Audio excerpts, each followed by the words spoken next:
Hi, I'm Craig with ApplianceVideo.com. Today, we'll be taking a look at the Stator assembly on the Samsung top-load washing machine.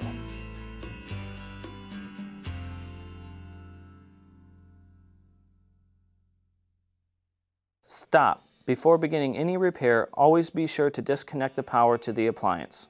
It is also recommended to test the outlet for the proper voltage. Remember to also turn off the water.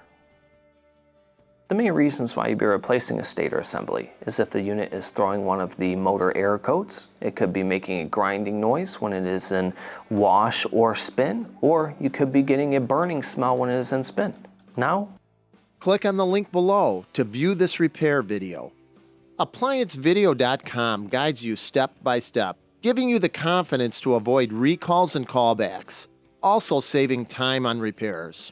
Whether you're up against an uncommon repair or the latest appliance on the market, our videos have been created with you in mind. Our growing library of videos have been produced using our factory-certified technicians who have extensive infield experience over the past 30 years. ApplianceVideo.com provides high-quality repair videos that anyone can follow, regardless of their skill level. We are here to help. Click on the link below to view this repair video and let us help you do it right the first time.